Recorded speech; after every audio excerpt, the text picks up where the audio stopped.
Hello friends, welcome back to the new video guys and my YouTube channel guys. Today friend we are going to talk about guys Infinix phone guys talkback setting guys, how can we disable. Friends, you have guys this talkback setting guys, and guys now guys you want to disable guys, you don't want to use guys your talkback in your Infinix phone. So how can you disable it today friends? I will show you, I will tell you in this video guys. So before starting video friend, first of all go and subscribe the channel guys, click the bell icon, like the video. So how to disable talkback? So guys you can disable with your two finger guys, one finger guys you cannot disable guys your talkback. Friends, you can see it will not work. So then you will have to click on guys your phone setting guys. So guys open your guys Infinix phone setting guys, one tap and guys double tap to on it. After on guys scroll with your two finger guys, any two finger guys you can scroll, but guys you will have to use that two finger, one finger guys we cannot use this talkback setting.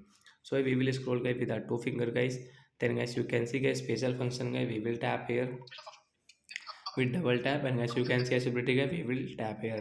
As you can see talk back, tap here, one tap and get double tap guys, one tap and get double tap to disable.